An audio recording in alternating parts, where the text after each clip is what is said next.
Olá, eu sou a Rose Guedes, sou psicóloga clínica aqui do Instituto Fluir, sou terapeuta cognitiva e estou aqui para falar para vocês sobre pânico, né? Sobre estratégias para lidar com o pânico.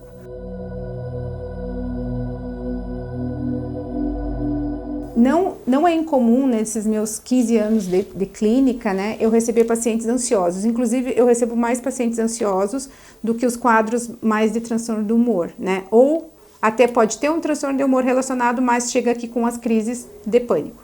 O pânico, ele é um transtorno dentro dos transtornos de ansiedade, tá? A diferença entre o pânico e o transtorno de ansiedade é que o pânico tem o medo eminente da morte e ele tem que acontecer mais de uma vez, né? Tem que ser recorrente mais de uma vez.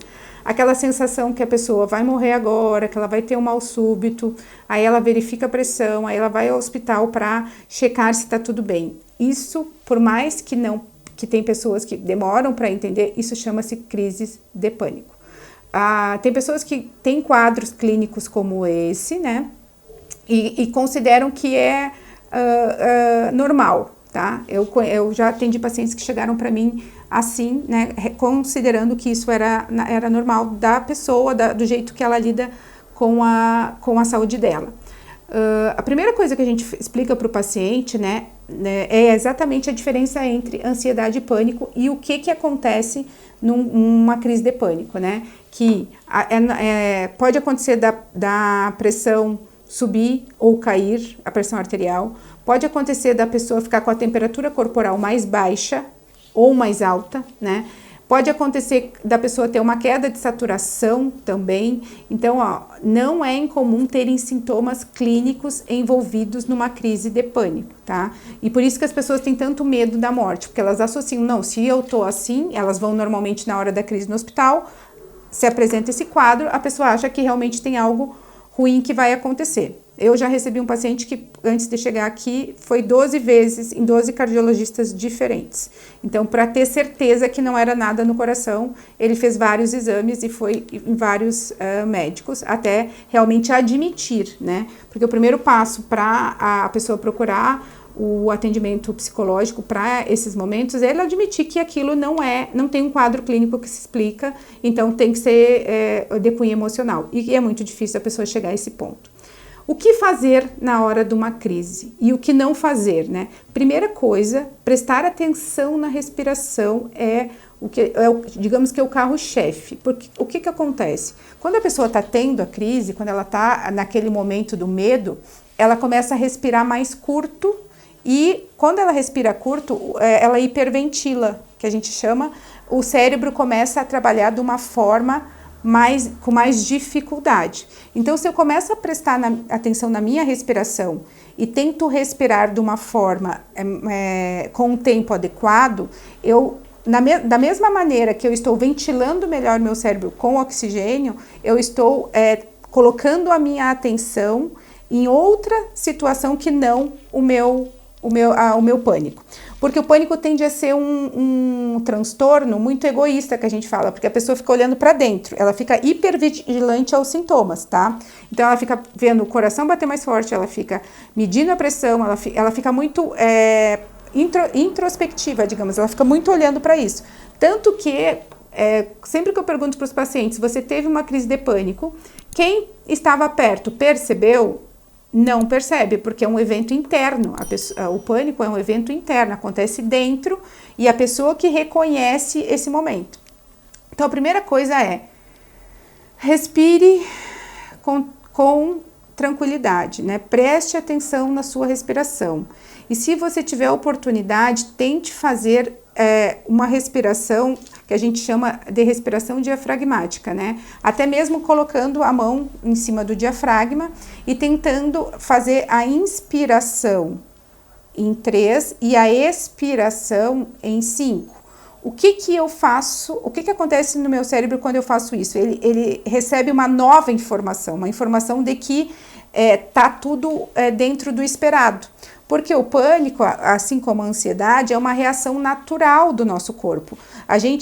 O nosso corpo se prepara, né, nesse momento ou para correr ou para lutar, né? Os nossos membros inferiores e os nossos músculos, eles ficam mais atentos a tudo que está acontecendo, como se algo realmente desesperador fosse acontecer, sem ter um evento para isso, né? Como eu digo para meus pacientes que é como se tivesse um leão na tua frente e tu tivesse que decidir se tu vai correr ou se tu vai lutar contra aquele leão. E o que a gente convida o paciente nessa hora? Primeiro momento é tentar fazer essa respiração, que é inspirar em 3 e expirar em 5, que é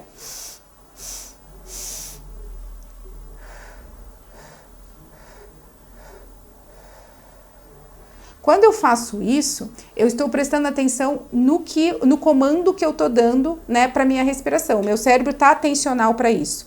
Então, se eu fizer isso 5 vezes, é natural que a minha regulação ela chegue num ponto que aquele medo que estava grande se estabilize. Não necessariamente vai ficar 0 medo, mas eu vou me sentir melhor. Então, o primeiro passo é a respiração, né? Eu costumo dizer que depois da respiração que vem a aceitação, porque é difícil a gente aceitar que está passando por um quadro desse e não vai morrer, né? É muito difícil mesmo, porque a pessoa, ainda que ela ouça de 12 médicos, que ela ouça do psicólogo, ela tem a dúvida de que ainda algo pode acontecer, porque é muito interno, é isso que eu sempre falo para o paciente, é um transtorno egoísta, né? Tem mais a ver da pessoa com a pessoa mesma.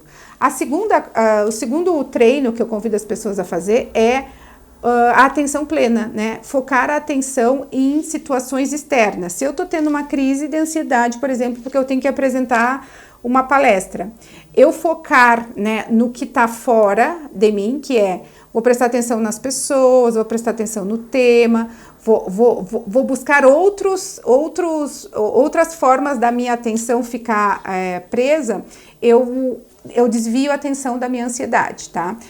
Buscar recursos de atenção plena ajuda muito, né? E a atenção plena pode ser, vou dar uma volta com o meu cachorro, vou assistir algo na TV, ou até mesmo vou conversar com alguém, vou ligar para alguém que eu conheço para conversar.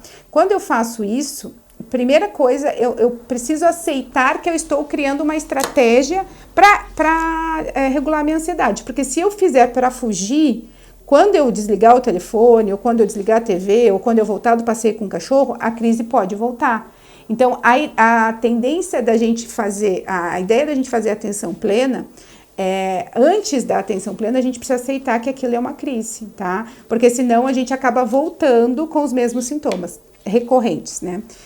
Se você já passou por isso, ou conhece alguém que já passou por isso, se a pessoa não procurou ajuda, peça para ela procurar ajuda.